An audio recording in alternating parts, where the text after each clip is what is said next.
today we have what I believe to be the most remarkable dreamland ever recorded in my 10 years at this microphone. First, good news. Linda Moulton Howe is back with us.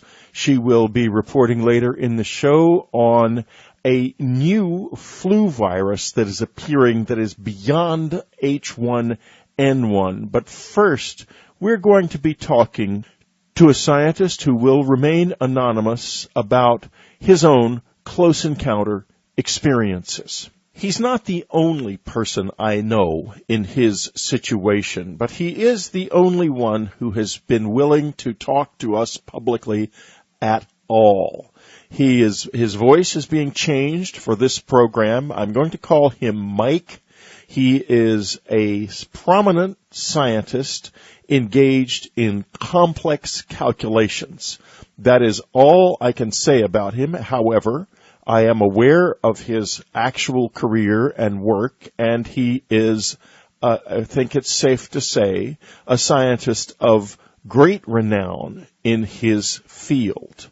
Welcome to the program, Mike. Thanks. Well, good. Now, without getting too much into your work, because the culture of science has failed in a very important way. It has failed to address the reality of the close encounter experience. And therefore, people like you are in a position of having to remain hidden. And how do you feel about that? Well, it doesn't feel comfortable that the scientific establishment today has gotten itself closed to healthy inquiry about phenomenon which we don't understand and which obviously many people have experienced. This topic of your program is usually viewed as fringe, and most scientists scoff at it when I think that is very closed-minded. I think as being a scientist, it's your obligation to try to uncover things which you don't understand and get to the bottom of them. And many scientists don't want to go there with this topic because they feel it could make them look embarrassing or it could affect their grant money or their status. And I sort of view it as somewhat analogous, although not anywhere near as extreme, but somewhat analogous to the situation in the Middle Ages with people like Giordano Bruno or Galileo, who, of course, everyone knows their story, about saying something which went against the Catholic Church. So the scientific community today is obviously not that tight, but nevertheless, there is definitely a frowning going on if someone talks about things which, quote unquote, don't fit the scientific method. Right, but the scientific method, unfortunately, is a very limited thing. There are 6 axioms that are the basis of all science. Is that correct? 6 or 7?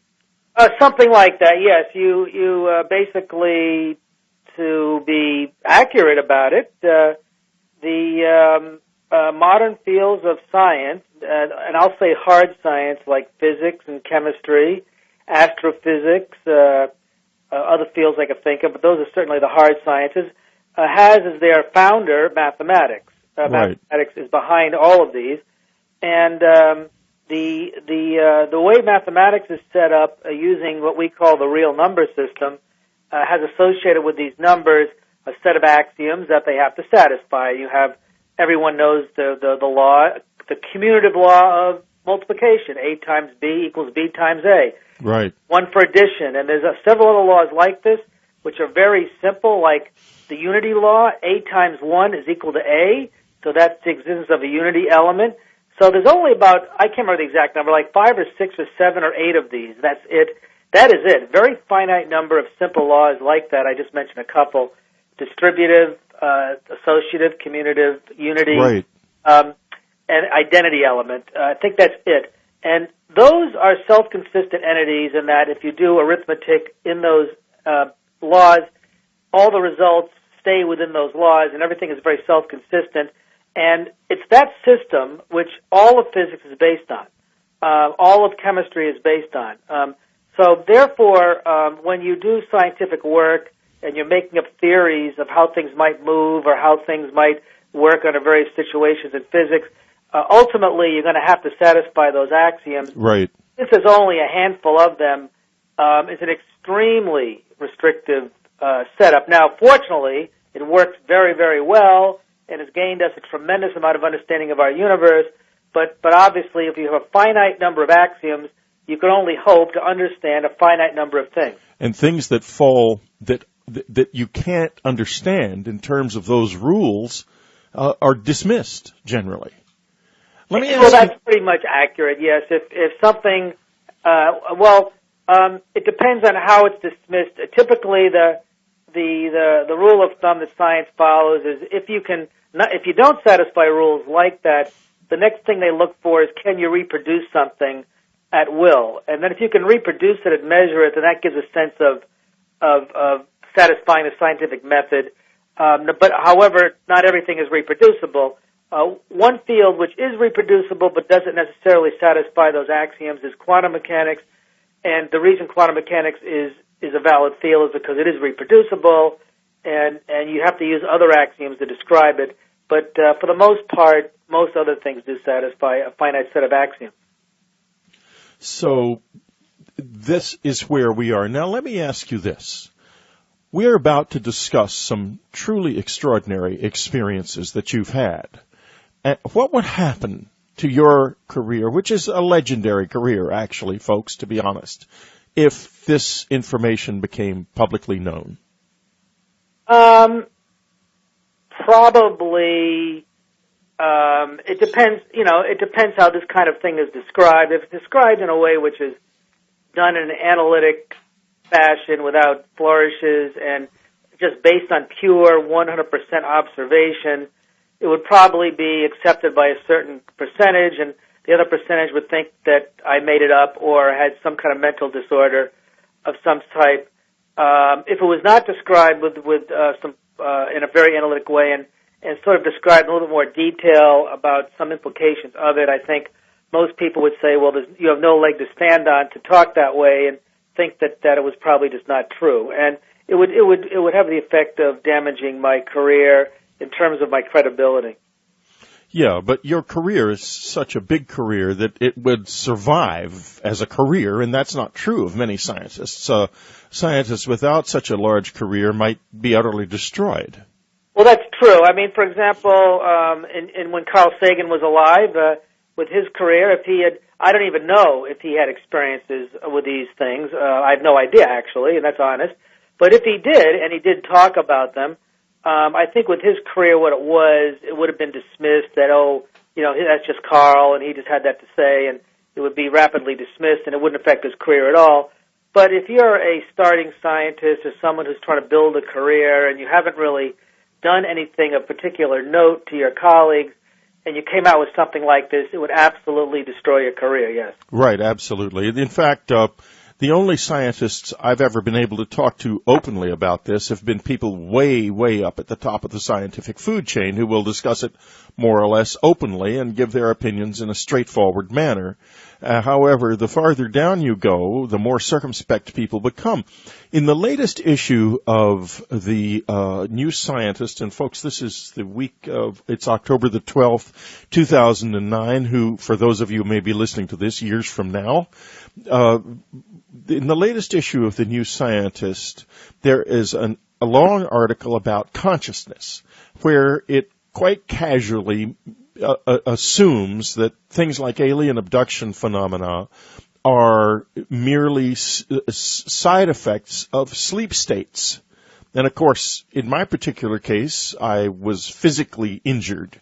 And the scientific community seems to have accepted that as kind of the norm. In other words, when people report a close encounter of the third kind or an alien abduction, it is dismissed as something that happened as a result of a hypnagogic or hypnopompic trance or perhaps temporal lobe epilepsy.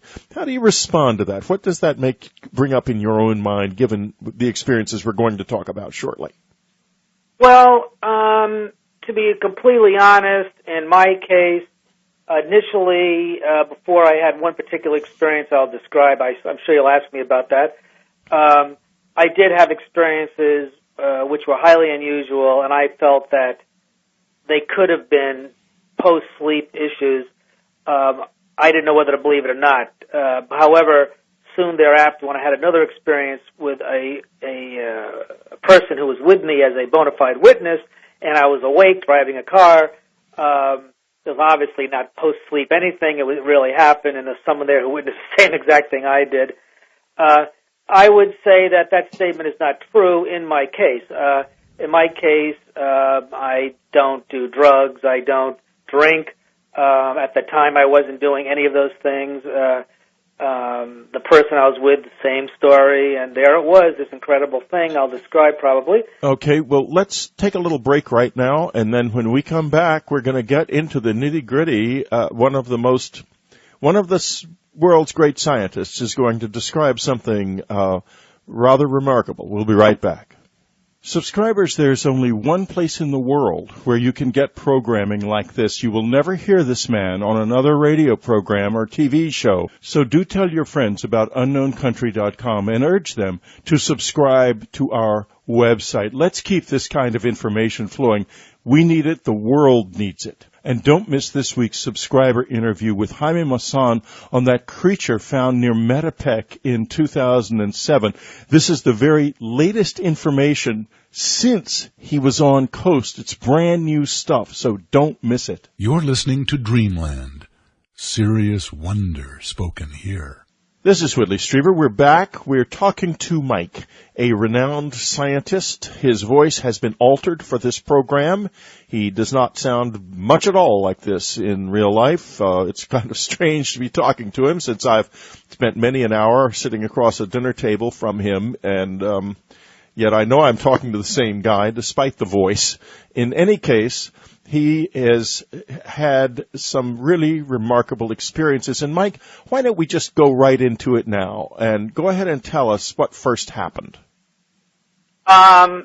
This is before my Wyoming situation? Yeah, we'll talk about the Wyoming situation in a minute. This is the initial things that began to happen.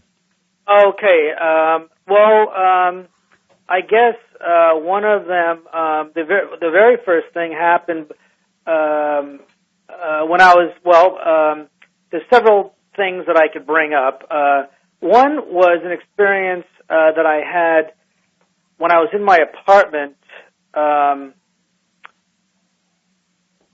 living in a different part of the United States where I'm living right now. Right, yeah. Where in about the time span of around 1990, where I would wake up and open my eyes in my bedroom, and I was wide awake. I remember it like I was there right now. And yet when I opened up my eyes, the room was not there in its traditional sense. The room was there, but it had a blue color to it, and it looked strange. And then I noticed that there was like someone took a pair of scissors and cut out a scene in front of my face, which was not the room anymore. It was a scene looking like I was looking into a window of another place, and it showed a vast vista of mountains, and it was as if someone had a pair of cameras, and they were zooming you in to take a panoramic view as you were flying over this. And it was as real as me walking down the street, and it would last maybe 5 minutes, and then it would stop, and I'd get really upset saying, what a bummer, this had to stop. And then the next night, it would happen again with a similar scene, and this would repeat several times. Those scenes, I didn't know what to make of them. I said, well, maybe this is some kind of strange post-sleep situation. Hypnopopic trance. Yes. Post-sleep trance, yes. And then what ended up happening was, this was the summer of 1990. And then what would happen after that is I'd wake up, and then I didn't see that anymore, but I would just casually look off into my living room where there was a light on, and I had a very big apartment, and there's these huge ceilings and stuff, so the room was lit up and looked kind of large. And I'd look in there, and I would see, to my surprise, two entities, beings, walking in my living room, which was sort of translucent in appearance, short, You could almost see through them, but not quite.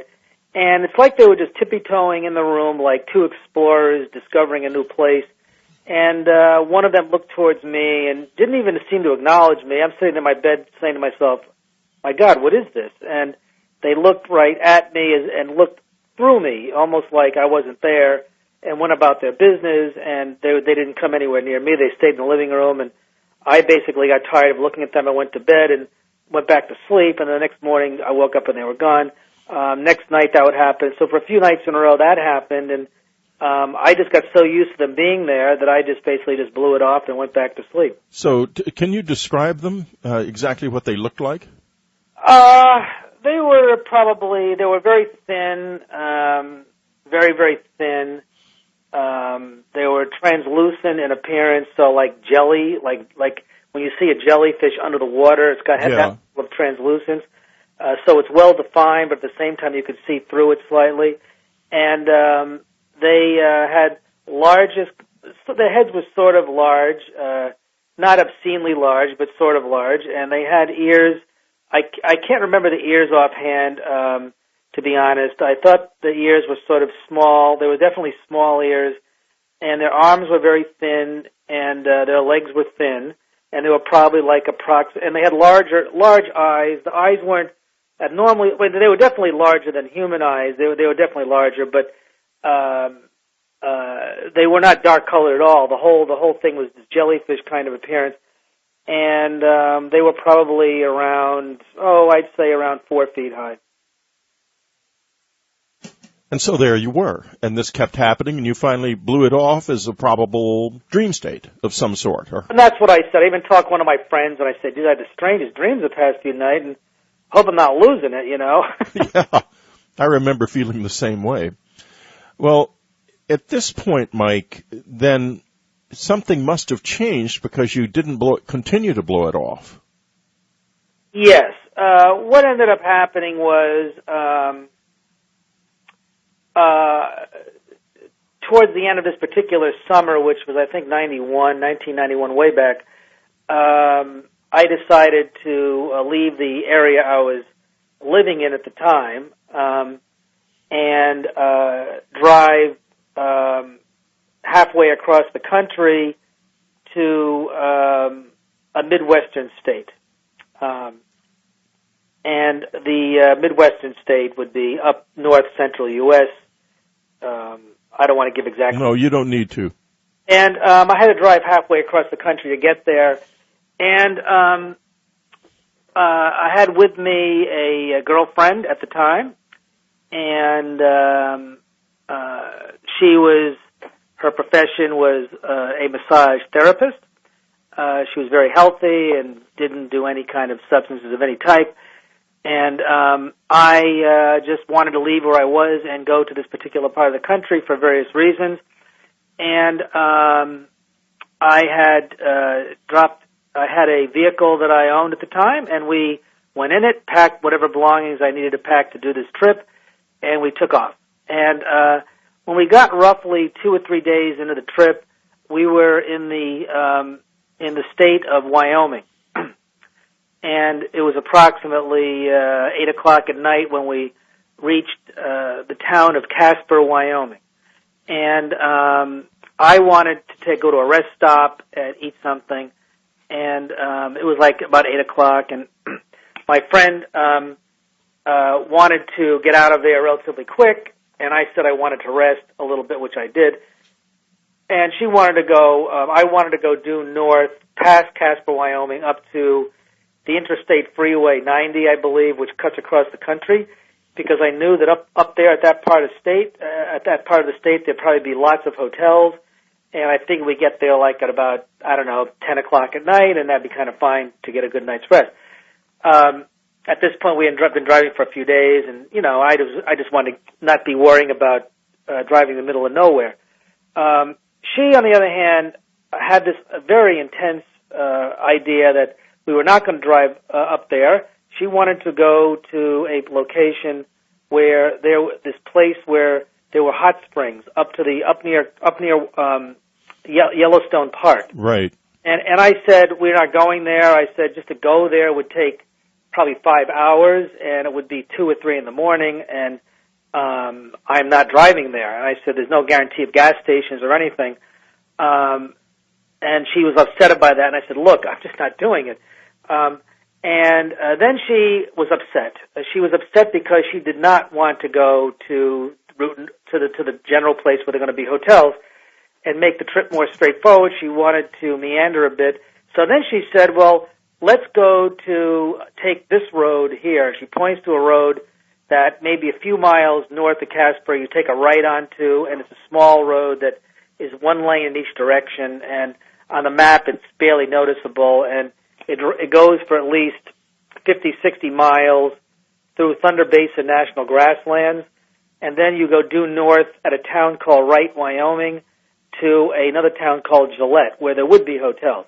So I did not want to do that route. I said that route goes about 50, 60, whatever it was, 60, 70 miles through nothing. There's probably no towns. Thunder Basin National Grassland is precisely that. It's just a grassland.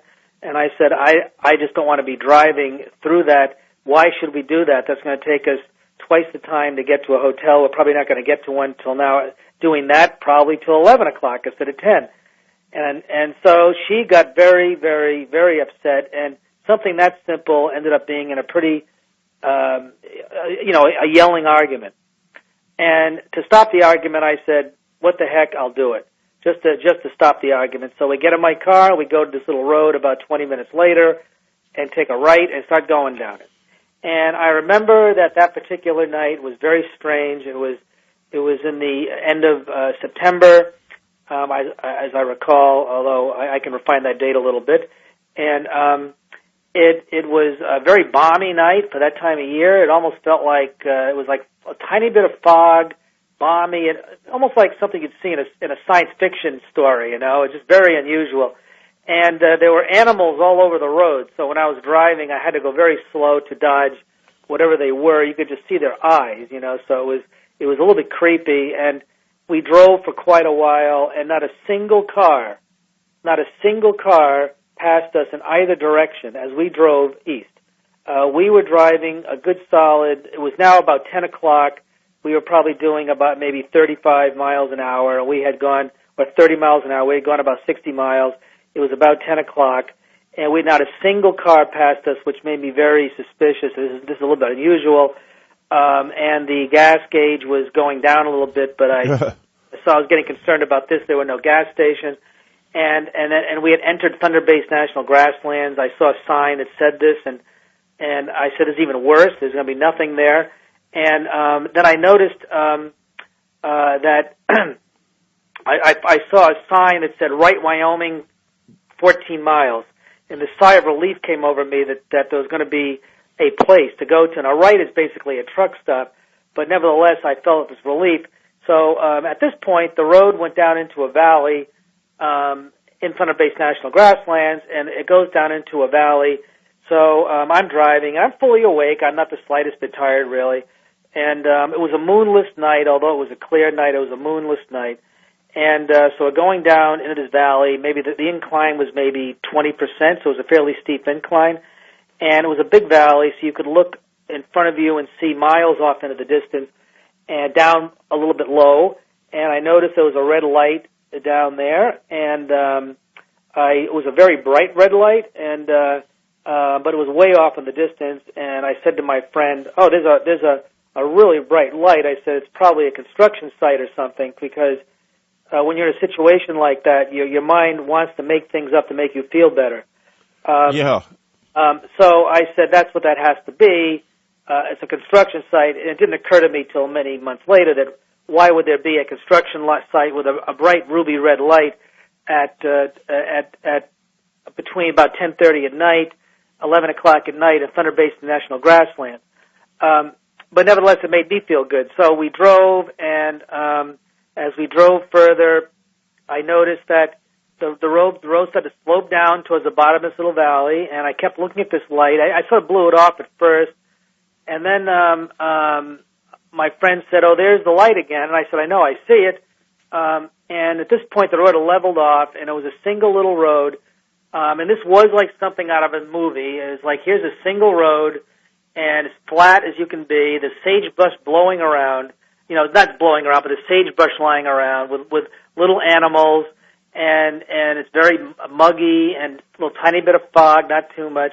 And there is, at the end of the road, now straight ahead, a very, very bright red light, maybe at this point a mile ahead of us. And I noticed, to my surprise, that the red light was not on the side of the road, but it was exactly in the center of the road. And it was a lot brighter than what it was when we saw it off in the distance. So at this point, some red flags came up with me, and I said to myself, this Mike, is not good. We are going to go back to those red flags in just a moment. We'll be right back, folks. I hope you are still strapped into your seats. My seatbelt is mighty tight. We'll be right back. This is Whitley Strieber's Dreamland. We go deeper. We're back talking to Mike, a renowned scientist. We are out with him on a lonely road in Wyoming, and he is confronting a very strange phenomenon in regard to a red light. Mike, go right ahead. Yes, so as I mentioned, I noticed that this light was now on the center of the road as opposed to off the side of it. So a red flag went off with me. If you could go back to the old science fiction show, I forget which it was, where someone was yelled, "Danger, danger!" Every fiber of my mind was saying, "Danger! This is not a good thing." And my friend was not saying a word. She was sort of transfixed on this light at this point. And being in the center of the road, I realized that I could not go around it, that I had to go up to it. So whatever this was, it was definitely, I had the distinct feeling, in fact it was pretty clear, that this was waiting for us, that this was not a random event. This was definitely there by design. And the fact that no car passed us in either direction was sort of backed that up. So I'm saying to myself, what is this? So what I did to rationalize it at that moment is I said, oh, I know what this is, to my friend. I said, it's got to be the side of a tractor-trailer truck which jackknifed over the road, and what we're looking at is a neon sign on the side of it. That made me feel a lot better because I figured, now here's a good explanation of what this is. And although my mind on the surface was happy, the one deep down was saying, that's not what this is at all. So I had no clue what this was. So I kept driving forward, and then it got to be maybe about a quarter of a mile away, and I saw that the light was gigantic. It was not a little light at all. It was actually many feet high, and part of me said this must be an awfully large truck that jackknifed, but then I noticed that as I got maybe 500 feet away, maybe then about 300 feet away, about the distance of a football field, you could see that it was approximately 40 to 50 feet high. It was a square of light. It was actually the boundary of a square, and it was red, very bright red light at the boundary of a square, and the square was wide enough so that it went well off the sides of the road, which maybe made it probably approximately 50 feet wide, and it went up about 50 feet high, and it was just a boundary of it was like a neon sign in red, but it was much brighter than neon light, much brighter, and the square was perfectly square, and so naturally I put my brakes on when I got maybe 100 feet away from it, because I've never in my life, even on looking at science fiction movies or reading books, saw anything remotely like this, or heard about anything remotely like this, a giant square sitting on the road in front of me. And then I noticed to my horror, I guess at the time, that it was actually not on the road, it was sitting off the road by about 20, 30 feet. Above the road, you mean? Above the road, yes, it was sitting above the road. And then I noticed that, which made it even more frightening, was that it was actually embedded on the back of an object much bigger. So the object that was much bigger was not 40 or 50 feet wide. It was more like probably 60 or 70 feet wide, and it went up about 60 or 70 feet. And this was smack in the middle of it, bounced off the side, sitting on the middle of the road.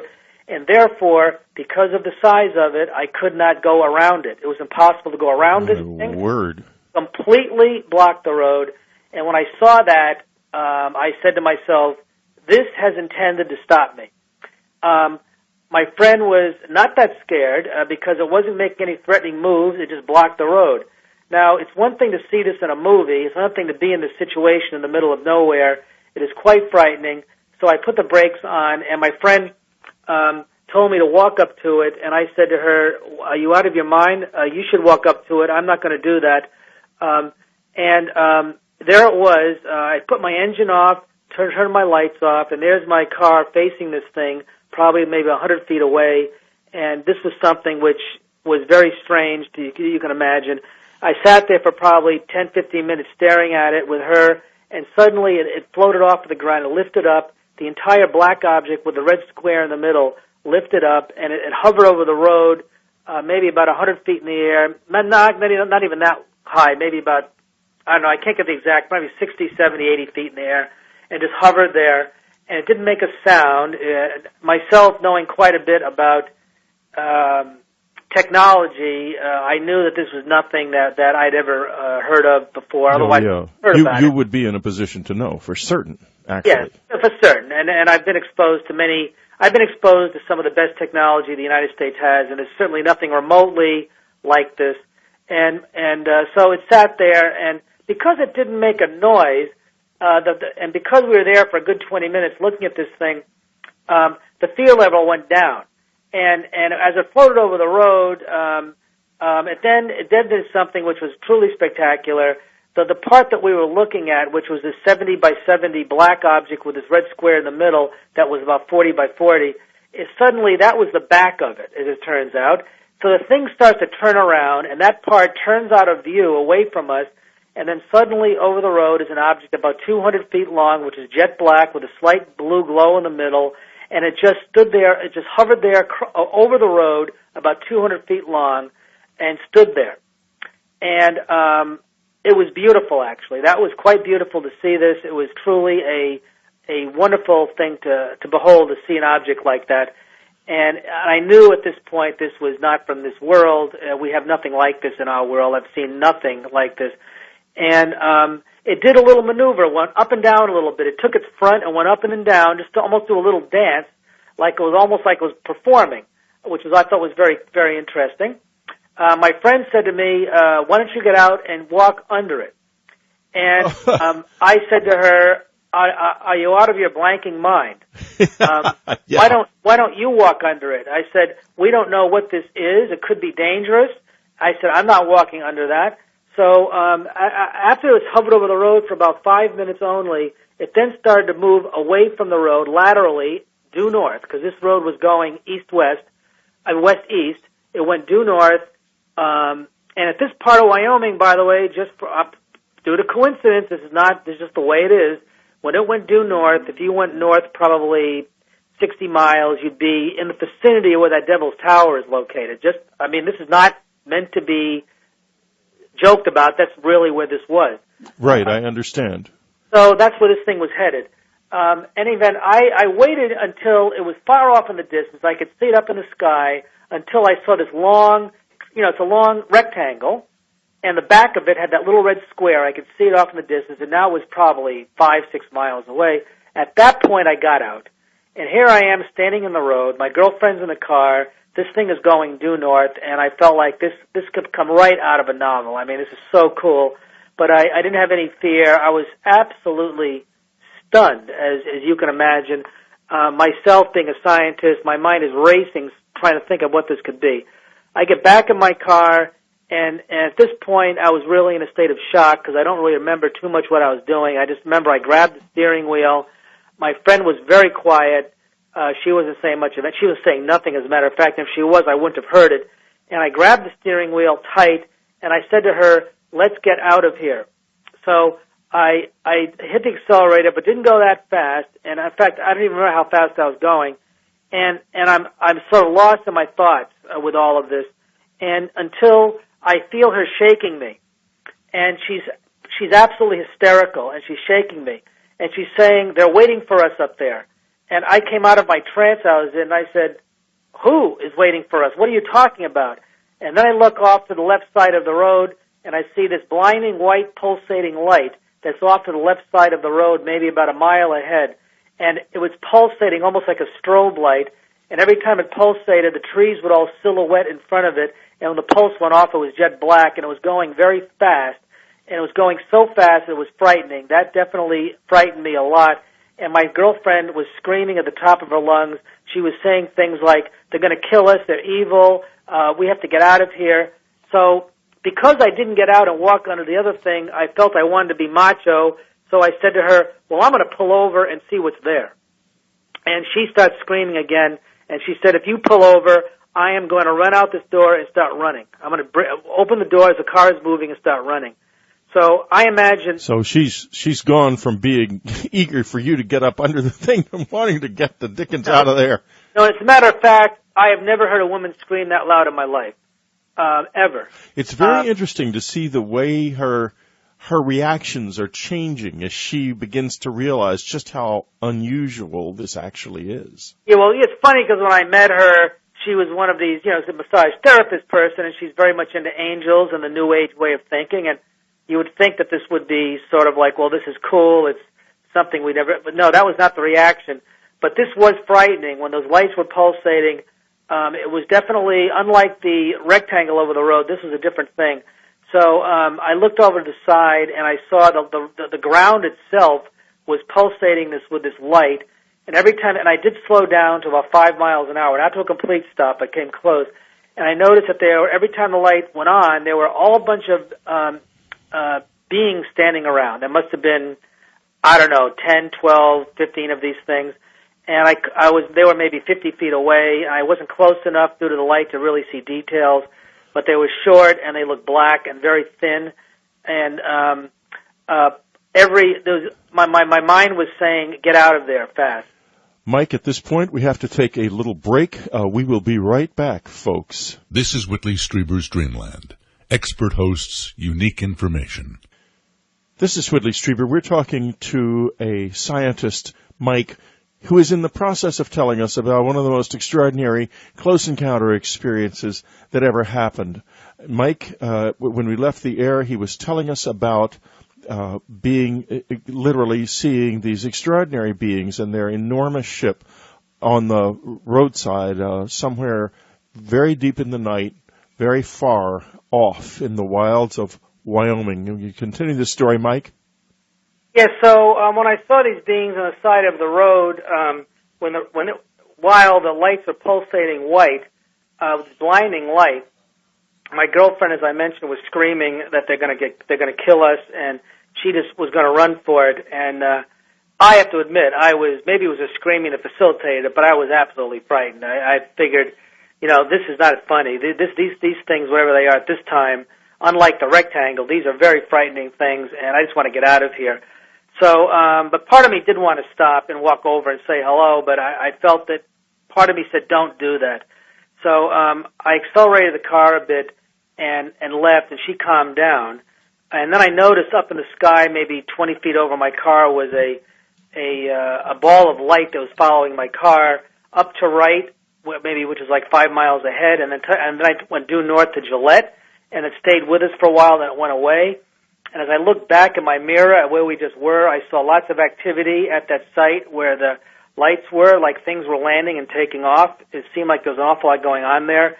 I was not about to go back and check it out, so I ended up going to Gillette. Now, this was at about 11 o'clock, as I last recalled. So we ended up, as we went north to Gillette, I was absolutely just blown away by this, as you can imagine, and so was my friend. And Gillette was only maybe, probably 40 miles away, but it was a 2-lane road at which you can go 60 miles an hour at least. So it would have taken 30 minutes to get there max. And I remember arriving in Gillette with her, and I just kept saying, like in a robotic fashion, over and over, it's so late, we're never going to get a hotel this time of night. It's 2 or 3 in the morning, we're just not going to get a hotel here. And it was, and we finally did at about 3 o'clock in the morning, and I sketched everything up very carefully, on my notepad, which I still have. And it didn't occur to me till months later that I saw the original thing, the rectangle. That was at about 11 at night, and it should not have taken us 3 hours to drive to Gillette. It should have taken like 20 minutes. So there's that classic missing time that people see. this experience following the entities in my apartment a few weeks before I took this trip, together with the cutouts, it all started to fit together. That they were visiting me at that time, I believe, whatever they were, and this thing stopped on the road was sort of a way to introduce themselves to me. However, after I got to the Midwest and I settled into an apartment where I was writing an article about my scientific work a few months later, and I made an observation that I was doing an experiment that was very important for my career. It was a key thing in my career. It was actually an important experiment in a scientific community, and this particular experiment happened at a certain time of the year, at a certain time of the day. And I wrote down in this research report I was writing for article for a major journal that at this particular time this experiment concluded. And I was being asked to write this report by a very famous scientist because it was a fairly substantial discovery. And suddenly I was jolted out of my awareness as I'm writing this, because I wrote down the time. I said the time was this date at this time of night, and then I said, wait a minute, where have I? And that's when I said this experiment concluded at that time, which made it a very successful experiment. It was something unbelievable. This experiment was so successful that it could have even happened. And then I said, wait a minute, that was exactly the same time that I saw these things in Wyoming. So this experiment I'm not going into in this interview actually started a few months before I saw those things in my apartment, and I got the solution to start this experiment in its process, sort of in a very mysterious way. I never felt that I made the discovery myself per se; that it was more or less handed to me by some insight that I didn't imagine I could have had, and the fact that this experiment concluded far from Wyoming, at exactly the same moment that I saw these things in Wyoming, to me was a very strong verification that whatever these things were, they played a role in furnishing me the solution I needed for this particular experiment, which has had a big impact in the science scene. So in my case, I feel that whatever these things are, and whatever I witnessed that night, that has had a definite interaction with me and in a very real way, with a witness that was there, and it had played a big role also with the scientific discovery. And these calculations, this scientific discovery, was terribly important. It was terribly important for my career, but also for the effects it had. Without going into any detail about the area it was in, since I know what the discovery was, folks, I can tell you that it affected the world profoundly.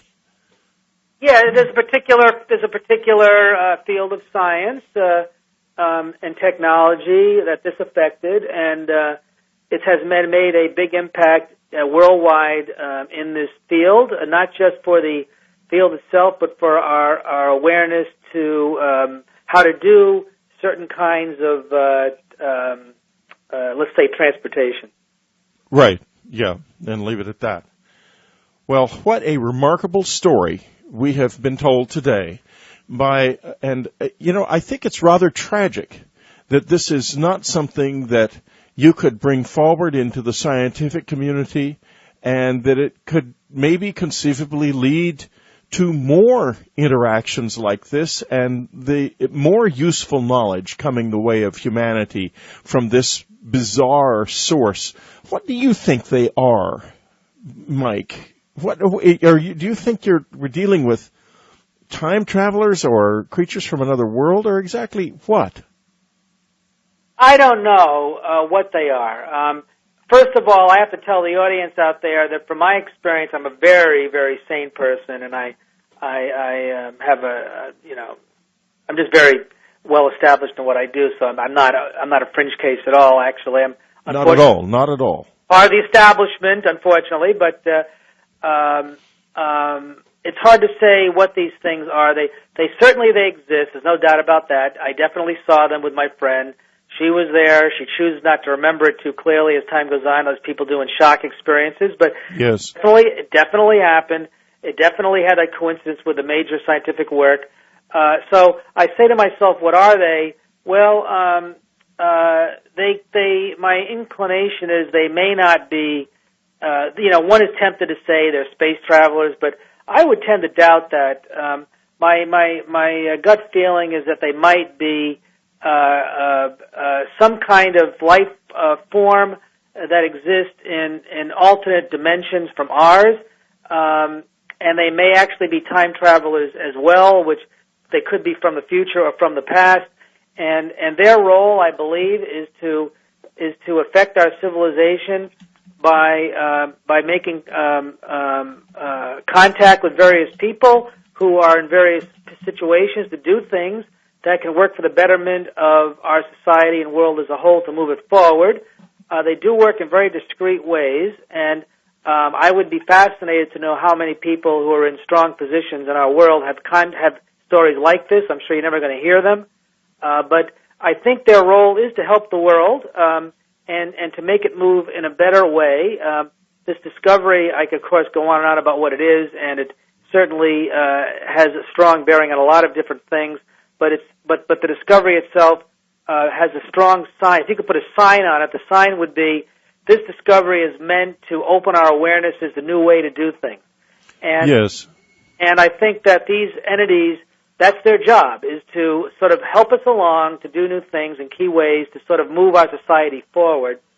And where they come from is probably, it could be another dimension. It could be from the future or the past. They could very well be time travelers. There's no reason to believe from the laws of physics you can't do time travel. There's been research papers written, and in fact, it is consistent with Einstein's theory of relativity that time travel can in fact happen, although it's very difficult to do with our technology today, but it's not inconceivable in the future this could happen. But there's so much about the universe we don't know. There are 400 billion stars in our galaxy alone. There's trillions of galaxies. We think that you can't go to stars now. Our closest star is Alpha Centauri, and it takes 100,000 years to get there if you want to go there in the space shuttle. So therefore, people say, well, travel between the stars is clearly impossible, but it may be that some discovery will make it very easy to do. If that's the case, then there'd be all kinds of entities traveling all over the place that we have no idea about. I think it's difficult to speculate what these things are.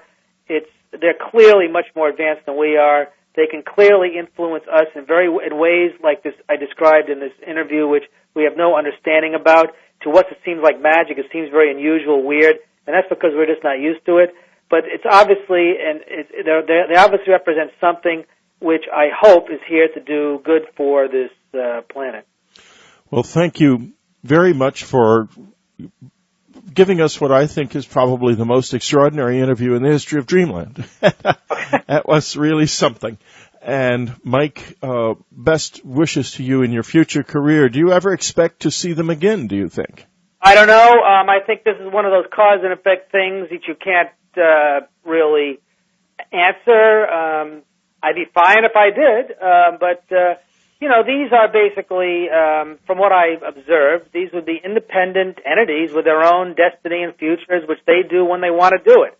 Right. So if they decide to get in contact with me again, they certainly know how to do it, and so it's really up to them. And I don't know what their agenda is. Well, Mike, thank you very much for being with us, and all best wishes in your future for your future career. This is Whitley Strieber's Dreamland. Next up, Linda Moulton Howe. Well, this is a day we've all been waiting for a long time. Linda Moulton Howe has returned with her marvelous science reports for Dreamland, and she will be with us as often as possible. It depends on you, subscribers. Keep subscribing to UnknownCountry.com. Let's keep this wonderful thing going. One reporter who loves mysteries is radio's leading science journalist, Linda Moulton Howe. She's an Emmy Award-winning TV producer, documentary filmmaker, and the reporter and editor for EarthFiles.com, the Internet's most respected edge science website. Today, she has a special report for us on H1N1 and a new threat, H3N2. Here she is from Albuquerque, Linda Moulton Howe. Thanks, Whitley. It is really great to be back on Dreamland. I am sorry to be reporting that the most recent information coming in October 8th, New England Journal of Medicine, featured two recent studies about the intensity of the new 2009 H1N1 flu virus, both in the United States and the Southern Hemispheres, Australia and New Zealand.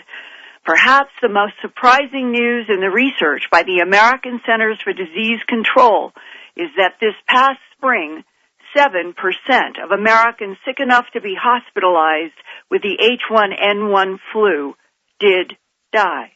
That 7% is a higher mortality rate than ordinary seasonal flu. And how many Americans ended up in intensive care with the new H1N1 virus? 25%. This first study of the early months in the now pandemic H1N1 provoked Dr. William Schaffner, a Vanderbilt University flu expert, to warn, quote, contrary to the perception among many people that this influenza, the novel H1N1, is mild, these data vividly demonstrate that this influenza can make you very, very ill, close quote. The second study in the New England Journal of Medicine about the impact of the new H1N1 virus in Australia and New Zealand showed there was a 1,500% increase in demand there for intensive care units. Since October is only the beginning of the flu season now in the United States, will these disturbing statistics persist through the next 5 months into February 2010, when seasonal flu usually declines? One sobering fact, the novel H1N1 virus that first erupted in Mexico last February continued to spread throughout the world without tapering off and was declared an official pandemic by the World Health Organization. Recent newspaper headlines in New Mexico underscore who is most vulnerable to this new virus: infants, pregnant women, and school-age and college students. In September, a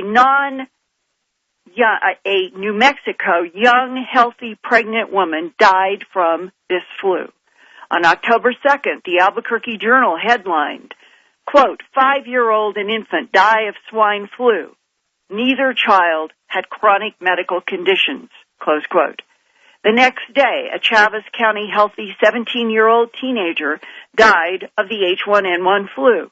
By October 8th, the newspaper's front page said, quote, swine flu concerns fill clinics in New Mexico, close quote. One virus expert at Baylor College of Medicine in Houston, Texas, also warns of another viral shoe about to drop, and that is the emergence of a more virulent strain of H3N2 in the southern hemisphere that is now making its way to the northern hemisphere. Its most vulnerable targets are people over 50, the opposite of H1N1. Paul Gleason, MD, is professor of molecular virology and microbiology, pediatrics, and epidemiologist in the Influenza Research Center at Baylor. Recently, I talked with him about the second threat of H3N2 coming while H1N1 cases are doubling now each week, why the novel H1N1 virus is hitting the young and pregnant population so hard, and yet this time older people seem to have some immunity. Dr. Gleason begins with the link between the 1918 Spanish flu pandemic that killed 100 million people and this new H1N1 virus. The 1918 pandemic virus was an H1N1 virus, but the hemagglutinin of the current H1N1 is much different than the 1918 H1N1. This would explain why WHO and CDC and all of you in the medical community around the world have been especially nervous about this particular recombination that has H1N1 in it, because the last major pandemic was H1N1, the 1918 Spanish flu? Yes, that's true, but that virus in humans has mutated a lot since 1918, and it appears that older people may have had experience with a virus similar to this in their youth, and so they retain that protection against infection with this virus. CDC has demonstrated this by testing sera taken from patients of different ages. And they find that essentially the older you are, the more likely you are to have pre-existing antibodies. And at the same time, they found that those people with pre-existing antibodies will get a boost with seasonal vaccine. In other words, seasonal vaccine will stimulate antibodies against this new pandemic virus in older people. And the younger you are, the less likely you are to have those pre-existing antibodies. And people born in the 80s, 90s, or the 2000s are not likely to have any pre-existing antibodies and are therefore very susceptible to this new virus. And since influenza virus is spread mainly among school children and college students, those are the people who are exposed first, and that's where we're seeing the serious morbidity now. Could you explain if this is a novel virus that has North American swine, has avian, and has human in the genetic mix of the virus? How could anyone from any time period have antibodies to something that is this strange? Well, all influenza A viruses start originally from birds.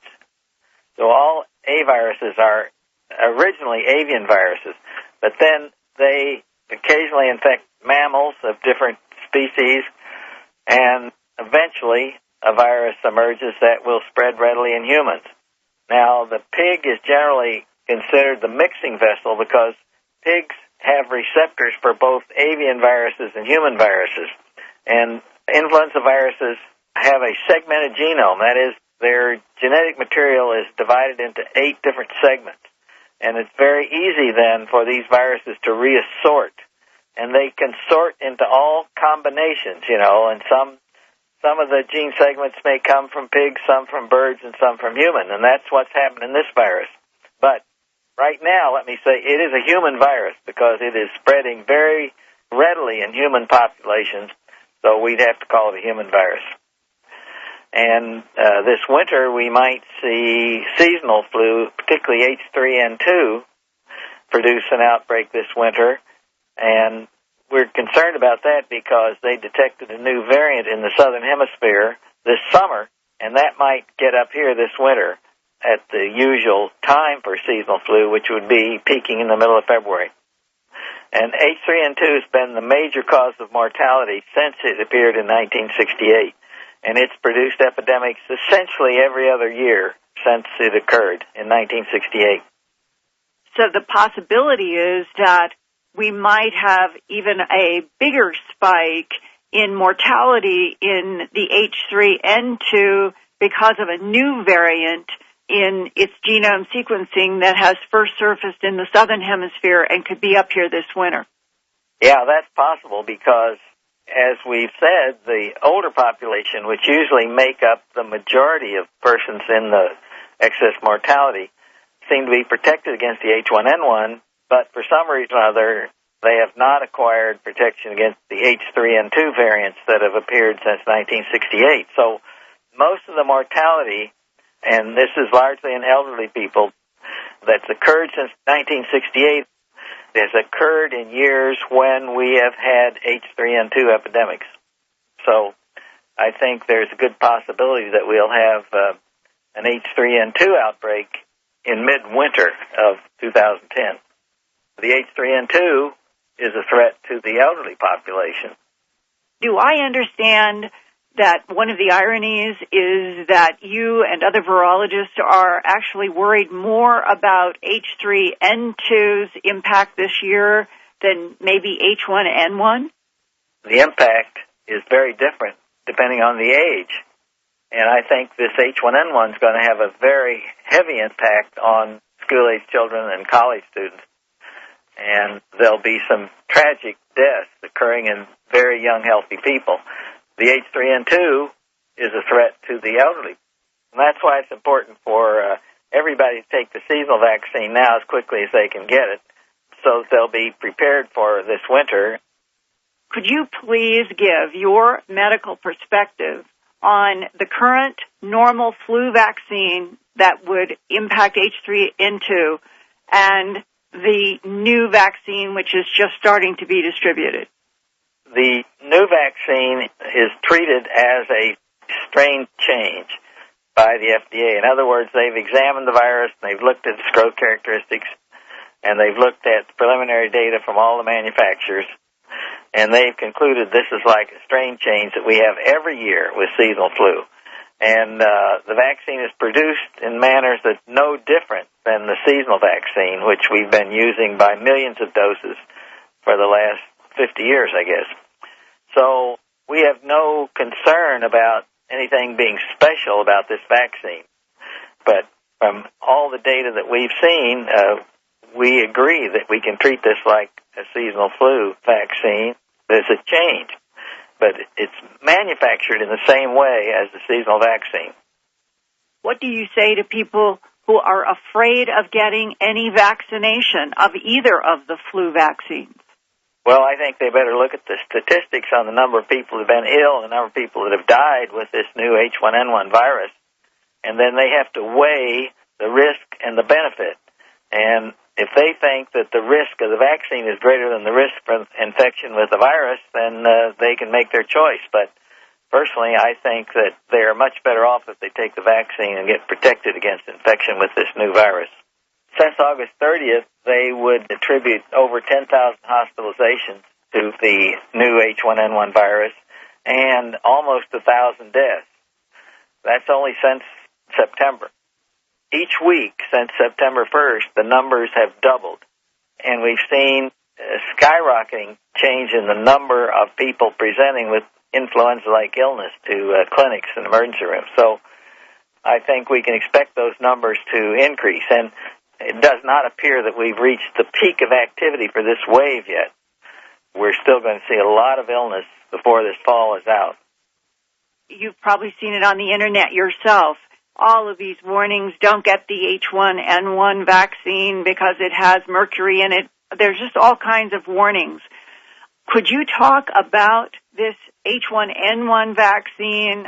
Well, the vaccine, as I said, is produced the same way as the seasonal flu vaccine. The vaccine that will be given to young children and to pregnant women will have no mercury in it. And the vaccine in multi-dose vials for older people will have the usual amount of thimerosal in it. Now, I want to say that there's no evidence that thimerosal has any toxicity, and the studies have shown that it's rapidly metabolized and excreted in the bile and does not accumulate and produce toxic effects. It's an ethyl mercury, which is very different than the mercury that causes poisoning, which is methyl mercury, and is not metabolized rapidly and tends to accumulate and produce toxicity. So I don't think anybody has to worry about the thimerosal that's in influenza vaccine and the dose that's given. It's not going to cause any harm. Who, at what ages, will be able to get the H1N1 novel vaccine? The goal is to immunize everybody in the country.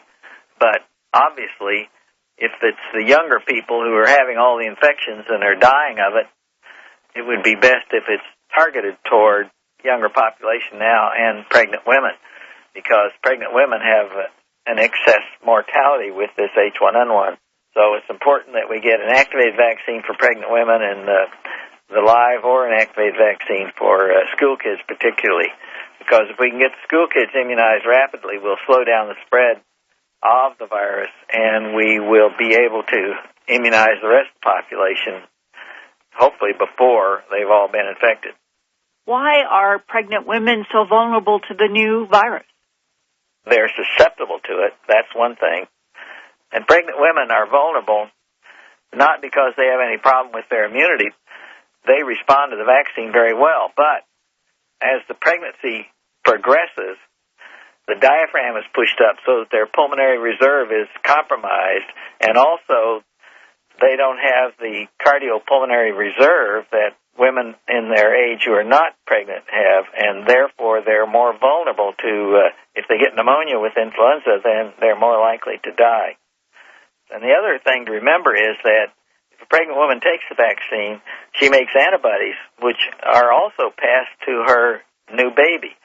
It's no use to vaccinate babies before 6 months of age, so the only protection they can get against infection is the antibodies they get from the mother. So if the mother is vaccinated during pregnancy, she will not only protect herself, but she will provide protection for her baby that should last, hopefully, for the first 6 months, or at least for the first 4 or 5 months after birth. And that's a very vulnerable period for the baby, too.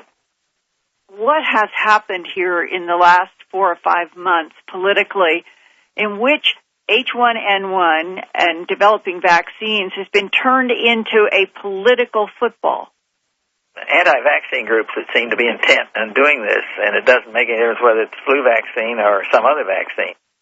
And they try to attack it. And I think that's unfortunate because all the studies show that vaccines are very safe, and the amount of disease they prevent is amazing. And in this era of high cost of medical care, we should be doing everything we can to prevent illness and reduce cost of health care, because otherwise we're going to be drowned in the cost of health care. So to go against agents that are as effective as vaccines is certainly against the national interest in our economy. And that the H1N1 novel virus could just sort of keep perking along until what? Well, I think it'll produce a pretty sharp outbreak this fall, and then it may die out a little bit, and then it may either recur in the winter or it will come back next year. In the fall of 2010. Right. And the question would be, will it have changed the agglutinate again so that it's more virulent or less? It usually mutates in response to immunity of the population, and partially it'll depend on how rapidly we distribute vaccine against the current virus, and then we may see a change. But whether or not it will change the virulence, that's really speculation. By the middle of next year, what might be the projected deaths from the combination of these two viruses this year? What is normal and what might happen now? Normal seasonal flu is 50,000 excess deaths, and that's the average. And the direct medical cost plus indirect cost due to disruption of social factors is $87 billion a year just for seasonal flu. So the cost is very high for flu every year. And how many more than 50,000 would you expect in deaths? Well, I would expect the total to be, say, 80,000 excess deaths. Not quite doubling, but getting up there. Yeah, getting up there. But the age-specific mortality will be different because there'll be much higher mortality in younger people than we usually see. Another aspect of this novel H1N1 are the differences in symptoms from patient to patient. Recent child deaths in Indiana and New Mexico shocked the parents because each healthy girl had few symptoms other than a sore throat and nausea until each child suddenly declined rapidly, went to emergency rooms, and died without any evidence of other medical complications other than lab-confirmed H1N1 virus. The more typical symptoms summarized in this recent CDC research include 39% of patients had diarrhea or vomiting compared to only 5% with normal seasonal flu. About 40% of H1N1 patients ended up with pneumonia because the virus attacks especially the lung tissue. All had been put on breathing machines, but 7% still died. Weigh that higher mortality rate against the fact that about 75% of all these patients in the CDC study had been given antiviral medicines such as Tamiflu. This means even with the antivirals, mortality was higher than normal. As Dr. Gleason pointed out, with the virulent strain of H3N2 now making its way north on top of the current H1N1, deaths from influenza in the United States by February 2010 could nearly double. That's why it is important for older people to get the seasonal flu vaccine as soon as possible, and why those on the list to receive the H1N1 vaccine now being distributed should get that vaccine as soon as possible. And Whitley, I wonder myself, as the numbers are doubling and we are seeing headlines on the front page every day in the Albuquerque Journal about this widespread impact on infants, school children, and pregnant women here, that this is the signal, this is coming of what we still have to unfold between now and February. Well, I think it may be, Linda.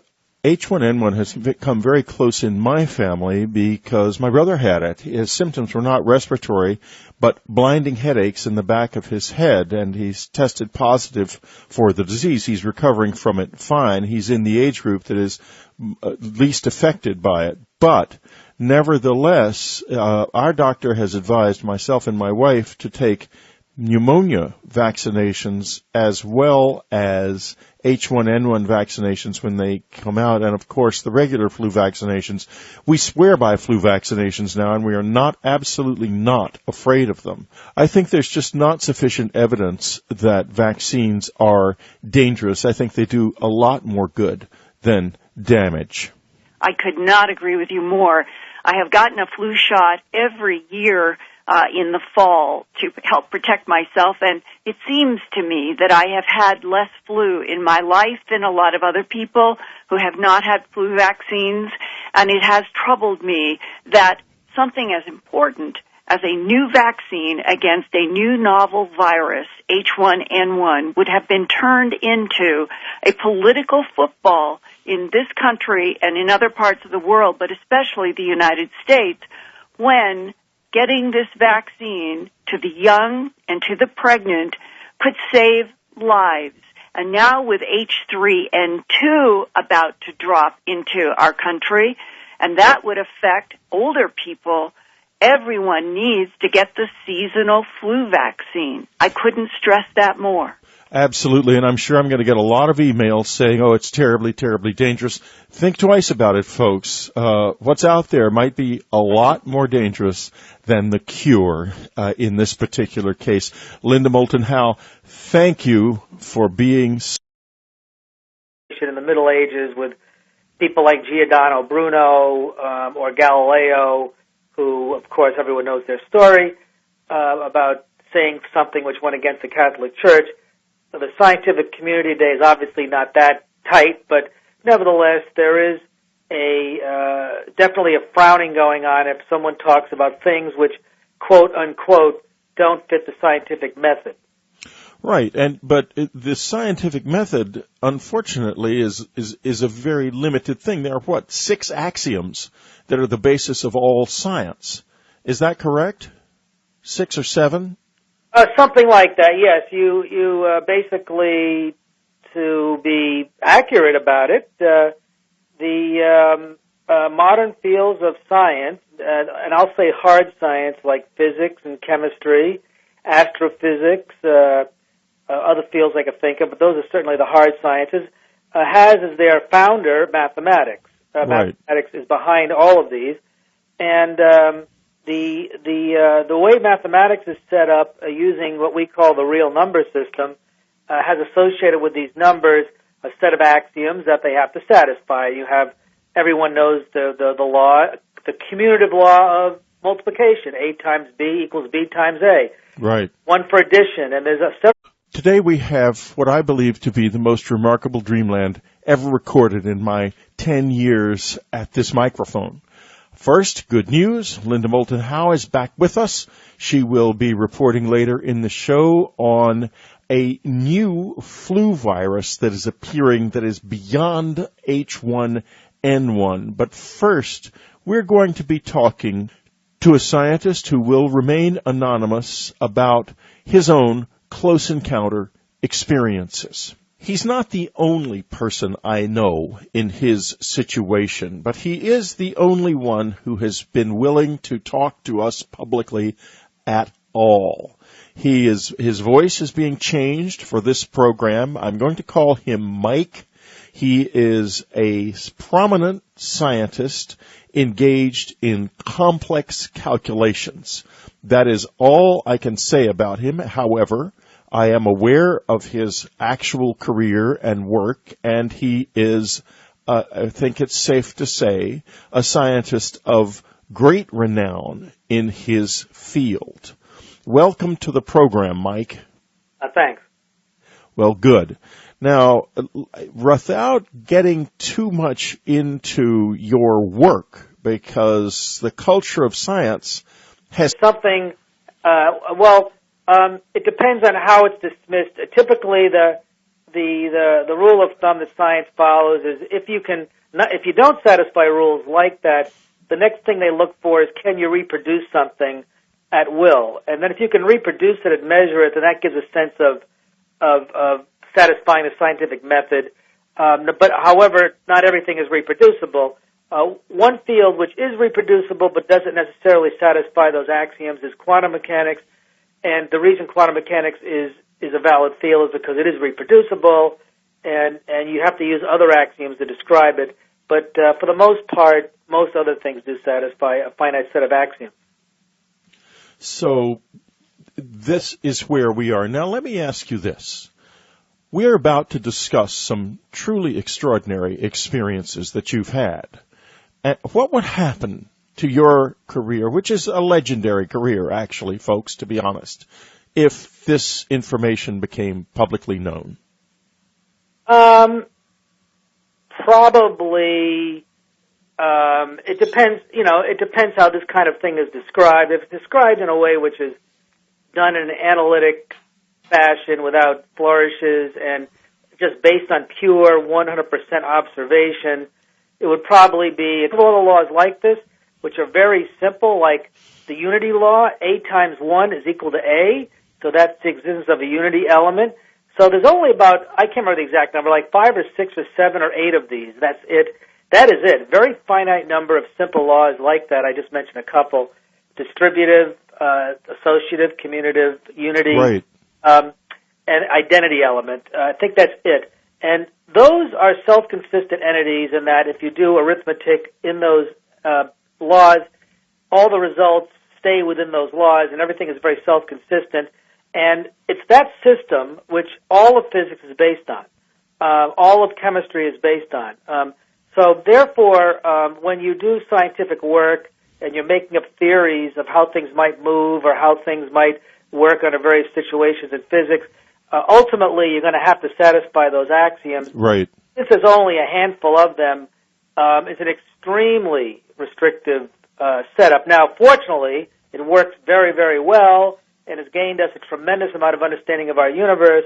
But obviously, if you have a finite number of axioms, you can only hope to understand a finite number of things. And things that fall that you can't understand in terms of those rules are dismissed generally.